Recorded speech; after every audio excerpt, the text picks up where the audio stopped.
Hello everyone, welcome to the class of Transportation Engineering 2, which is an extension of Transportation Engineering 1. So in the previous semester, you people have studied Transportation Engineering 1, that which was mainly dealing with the highway engineering projects. Okay, so up till now in Transportation Engineering 1, you have studied about how to construct highways, how the materials should be tested for highway engineering, and all the design aspects of the highway engineering as well. Now, in transportation engineering part two, we will be dealing with the other modes of transportation. Those are the railway engineering, the ports and harbors, the airways, okay, and a certain part of tunnel engineering will be covered in the last unit. Okay, so the first two units deals with majorly that the major portion, that is railway engineering. Okay, now, you all are aware about the fact that in India also the railway is considered to be one of the most prominent public transport. Okay, which is actually even the the largest industry of transportation industry of India itself. Okay, so in today's lecture, we'll be having an introduction to the transportation system as well as the introduction to transport railway engineering. So let's start with that.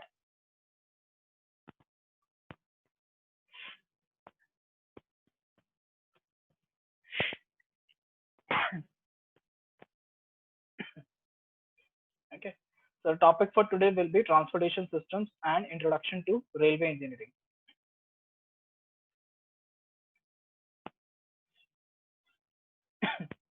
So in today's lecture, we'll be covering the following topics. Those are that are transportation systems, their definition, modes, comparisons, features of Indian Railways operations, their safety aspects, production, and certain administration details and zonal details of the transportation system. That is railway engineering.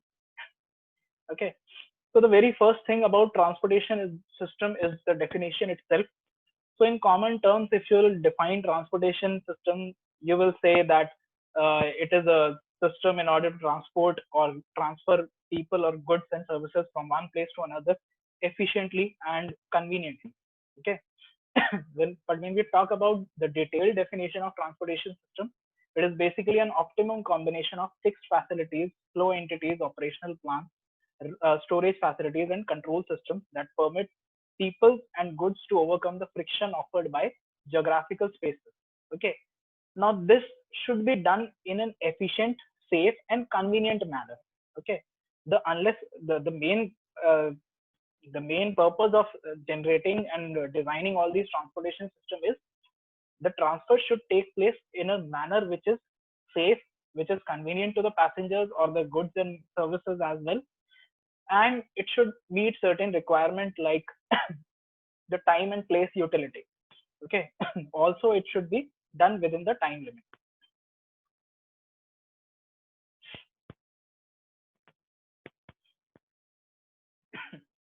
Okay. Now we'll talk about transportation classification of the transportation system. Okay. Now this transport system can be classified broadly into four categories. First three categories are land based, water based, air based. So basically these categories are defined on the basis of the medium. Okay, land based, water based, air based, and the fourth category is the other category certain uh, in which certain transport systems which do not belong to these three categories are classified.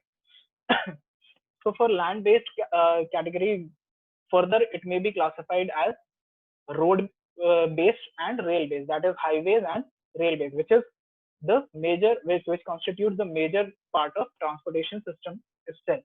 Okay. Now again, the roads could be classified into the highway systems could be classified into further subcategories, that is public transport system versus private transport system, that is your buses and cars owned by certain vehicles, certain people. Okay. And on the other hand, it could be classified into further subcategory, that is motorized versus non-motorized vehicles. Okay, so in India there are still places like rural places you will be finding, even in some cities you will be finding certain non-motorized vehicles such as bullock cart or tonga. Okay, then comes the rail based system, where it can be classified into the normal rails with flange and the tram system. Now, coming to the talking about water-based transport system, it can be classified into two categories, that is surface-based and subsurface-based. Surface-based transport, water-based system includes what? The ships. Okay, the ships, the yachts, the boats. These are all surface-based water system, water transportation system. And when we talk about subsurface-based system, the submarines are classified in subsurface transportation system. Okay. Now, when we talk about air-based transportation system, it includes two categories, that is within atmospheric limits and outside atmospheric limits. Okay. And the other systems like pipelines, gas pipelines, natural gas is transported through pipeline system. Then certain cables and conveyors, like in hilly areas, these conveyors and ropeways are quite common, for transporting people as well as goods. Okay, so these are certain systems which do not fall into certain three categories which were earlier discussed. So therefore, these are classified as in other categories.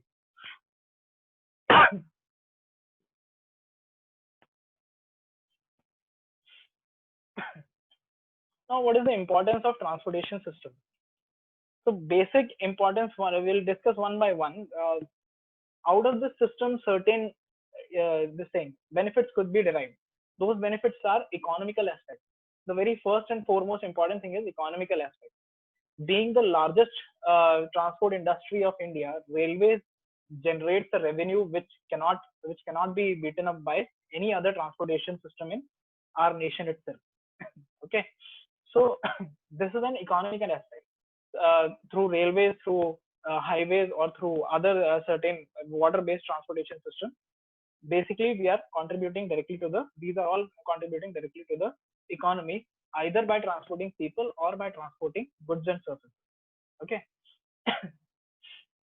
Now, the next one is cultural and social aspect. This could be benefited with the fact that connectivity improves the exchange of culture, and it obviously generates or propagates social aspects also. Okay, and this connectivity could be provided with the help of transportation systems itself, either it may be railways or highways or waterways or airways. Okay, then up to some extent political aspects are also benefited from these transportation systems. For example, some particular constituency or some particular this thing, political parties or political this thing, ministers could be claiming their constituency to be connected with the help of the construction of roads or construction of certain railways and uh, any other transportation means. Okay, so this could be used as a political propaganda and political agenda for this political aspects itself. Okay, the last one is environmental aspect. Environmental aspects is one of the major aspects which is benefited with the help of this transportation system. Okay, like one of the best example is anyone would prefer railways over the same highways for transporting goods and services from one place to another in a plain area, okay, or a rolling gradient. Okay, why is it so? Because on this thing, uh, in railways, if you will consider, it could be run through electrical driven locomotives, and it will be generating less, it will be creating less impact on the environment system. Okay, so in that way, as compared to the trucks or the trailers which would be running on the diesel operated engine or petrol operated engines, and that could create more impact on the environment.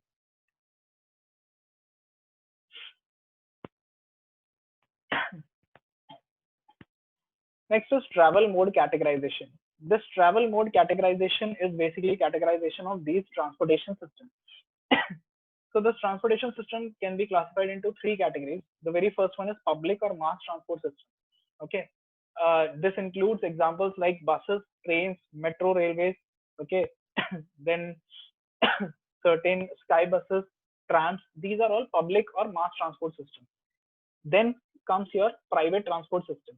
A person owning a bike, owning a car, if he goes somewhere, uses his own vehicle for his transport from one place to another. That is known as private transport system.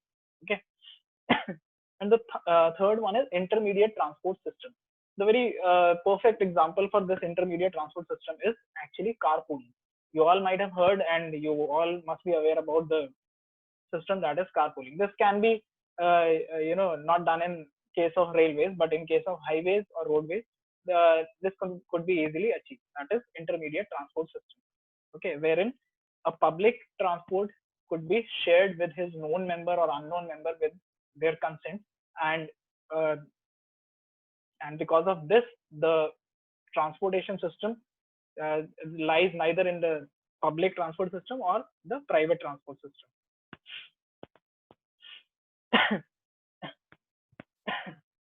Okay, now there are certain factors which are used to compare the modes of transportation. Like from transporting goods, or for transporting people or goods from one place to another, you will be needing certain transportation system. Now, how to select the type of transportation system? That means you have these four transportation system. You could be using railways, you could be using highways, you can use airways also. But how to select the perfect suitable transportation system for a certain this thing, certain purpose or certain place? That will depend upon the following factors. That is, the very first one is cost, which will further depend upon the type of vehicle, the vehicle facility, the operation and maintenance of the transportation system, the entire transportation system. Okay, then unit of transport. Basically, it is transporting people, or it is transporting certain goods, or whatever it is.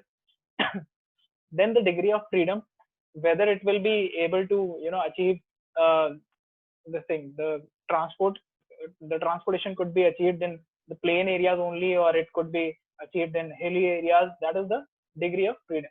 Then dependability, on what fuels or on what parameters do you run this transportation system? That is the thing. Then flexibility and adaptability of the transportation system. Then safety, one of the major aspects, or one of the major parameters for comparison of modes is safety. For example, for example, trains are less safer in hilly areas, but at the same time, the highways could be mended accordingly, in accordance with the topography, and the control and operation could be achieved at a greater efficiency.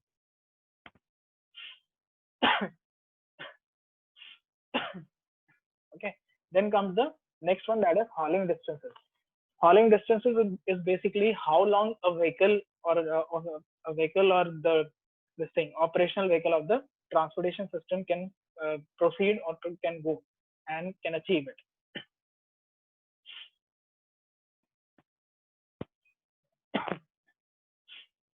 Okay, next is speeds and travel time. Okay, this is also one of the factors for comparison of transportation mode. Then type of traffic in the area. Then employability potential, how the adoption of the transportation system will generate employment in the particular area. Then gradient traverse, the same thing which we have discussed, that is, would it be able to achieve transportation in hilly areas, or it is restricted to just plain areas itself. Then there are certain rivers to be crossed, there are certain topographical structures to be crossed. Then resistances. Obviously, when you will talk about, when we talk about this gradient traversing, you will be the vehicle which you are using for the transportation system will be facing a certain resistance due to the topography. So that resistance should be overcome by the transportation system itself. Then comes the hauling capacity. Now, as compared to a train, a single engine, or a single locomotive can transport an entire train full of people from one place to another. At the same time, those number, let's say, if a train transports 2,000 people from one place to another, the same number of people, that is 2,000 people, if in case you have to transport it through highway, so you will be needing n number of vehicles. Those n number of vehicles will be obviously will be taking more resources, and will be more tedious for them to go from their origin to destination. Okay, then there is ownership controls of these transportation system itself. Like in public transport system, the government or the private agencies has the transportation system control.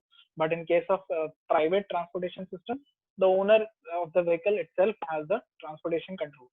Then fuel consumption is also one of the factors, noise nuisance, and the lastly, that is problem of storage. Okay. So this was all you needed to know about transportation system. Now comes the next topic, that is introduction to Indian Railways. Now this is going to be a very good topic and very vast topic as compared to the highway engineering. Okay. So let's start by introducing the railways itself.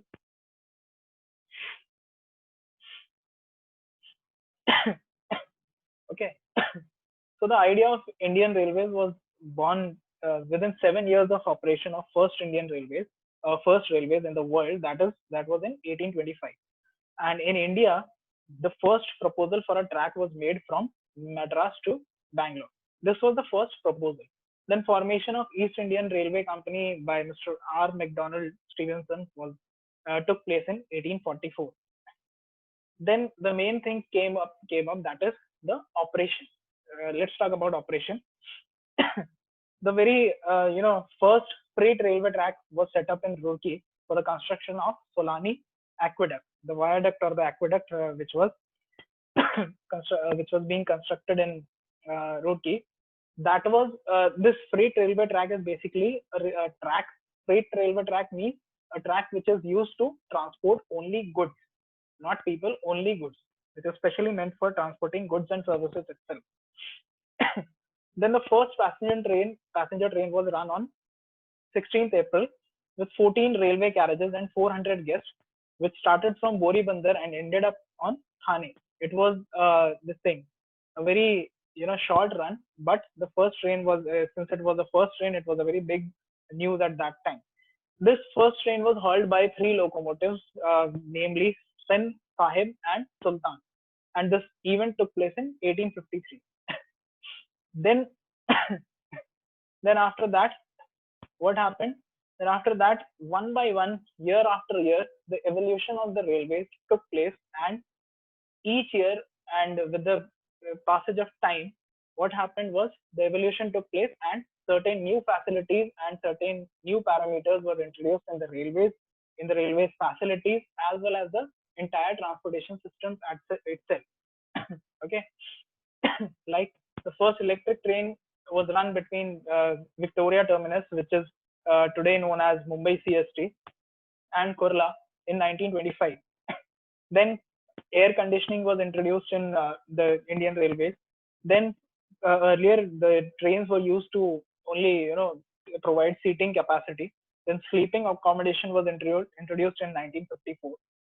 Then after that, certain evolution took place, and a new kind of train was introduced, that was Rajdhani Express, which connected all the state capitals to the capital of the nation itself. Okay. Then certain emphasize. Then one more special train was introduced, that was Shatabdi Express. Okay, this was meant for introducing only seating capacity, and which was meant for certain this thing frequently used short run routes. Okay, short routes, and those were frequently used. Then one more this thing development took place in Indian railways, that was Konkan Railway. Konkan Railways is basically the entire railway system setup, or the this thing the zone of railways which is set up in the Konkan coast of the Maharashtra state.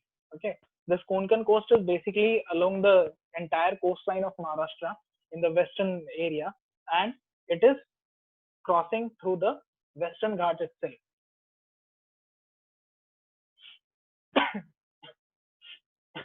Then certain new facilities and new trains like Jan Shatabdi, and introduction of certain nowadays, if we'll talk about the development of trains, bullet train is yet to arrive, and the project is being the project has started in Gujarat already itself.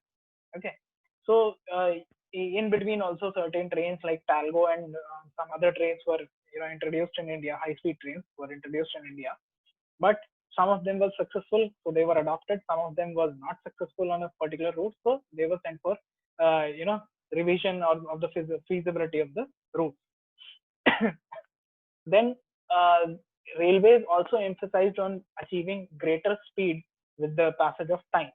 Okay, so nowadays, right now, the fastest train we have is Gatiman Express. Okay, before that, the fastest train we had was New Delhi Bhopal Shatabdi, which used to run at 150 to 160 kilometer per hour speed. Okay, when we talk about salient features of Indian Railways, we have, you know, and a good number of rolling stocks with itself. Rolling stock means the wagons, the coaches, and the locomotive. So here is the number of, here is a figure of rolling stock operations and certain facilities of the Indian Railways. You can have a look over here.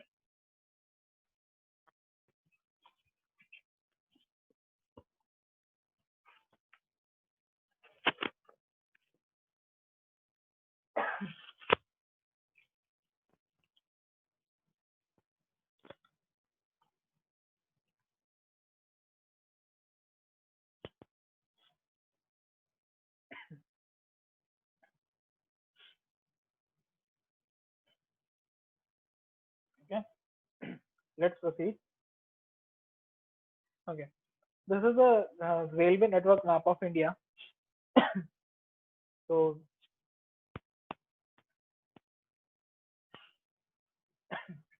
So the total route as per 2004 data, the total route of Indian Railways ranges to be 63, approximately 63,221 kilometers, which covers a total track kilometers of 1,08,486 kilometers.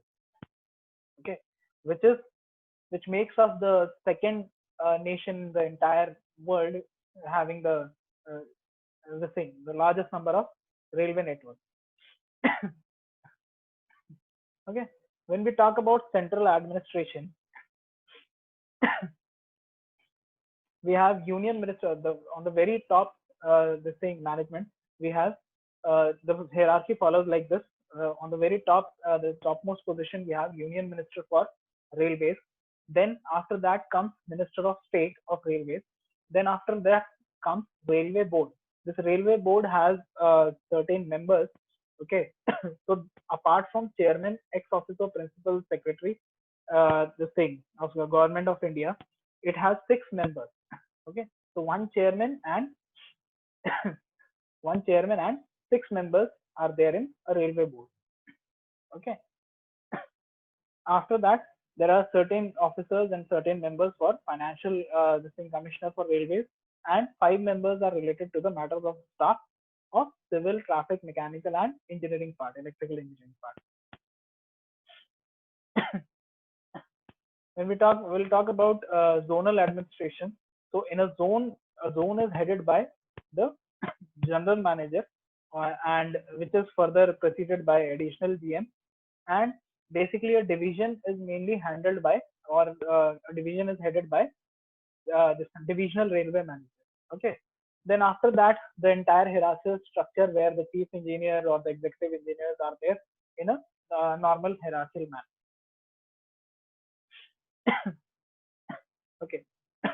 So the entire Indian Railways network is divided into 18 railway zones. Okay, the latest, earlier it was in 17 zones, but the 18th zone is the recent advancement. That is the South Central Coastal Railway.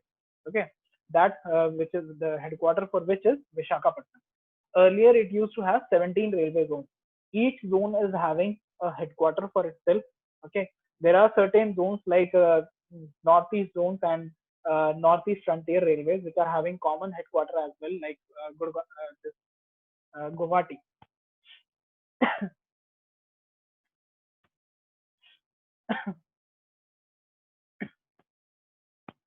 Okay, so there are certain improvements in passenger services. We'll have a look on them. Like till date, we have all these improvements which have undergone through decades, the last few decades. Those are integrated train inquiry systems. Now you can easily call or on text also, or in internet you can have an yeah, information of any trains running in India at any time and anywhere from any place. Okay. Apart from that, there are regional call centers. There are Tatkal reservation systems. Okay. Then upgradation scheme for full fare paying of the passenger is there. In a running train, even if you are not with a ticket and you are not able to, somehow you have lost ticket or anything is there, you can entirely, pay for full fare also. Okay. Then there is PRS, that is passenger reservation system, which is, which has evolved over the ages. And earlier you used to fill forms and you have to stand in the long queues in the on the counter. But nowadays, what you can do, you can sit anywhere at your home. Even from your home, you can purchase the car tickets and everything with the help of internet. Okay. Then the cleaning services of the trains of the station schemes have been established. Catering services is being provided in the trains itself. Okay. Then flexible rating policy. Nowadays, you might have seen if you are traveling in a train, you might have seen that certain feedbacks are taken from you people or the people in the traveling in the train. There are improvements in the freight services also. Okay, these freight services also includes flexible rating policy which has been there. Then warehousing schemes.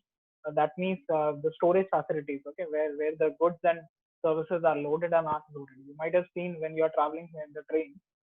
During traveling in the train, you might have seen before stations or adjacent to the thing.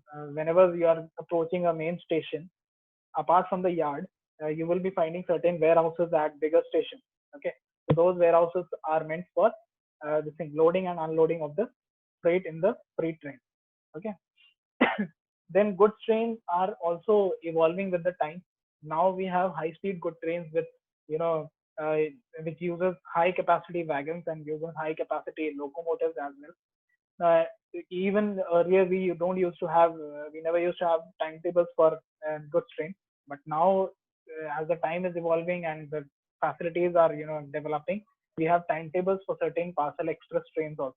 Okay, like whenever you have your express or premium delivery which are delivered within 24 hours and or 48 hours, how they are achieved? They are achieved with the help of these uh, express trains or express delivery systems in airways or other transportation systems as well. Okay.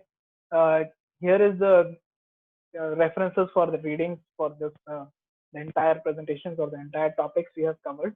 So you can go to this book, that is Indian Railways by Satish Chandra and Agrawal, and also mainly the Indian Railway Systems by Saxena and S.C. Saxena and Arora. Okay. Thank you very much.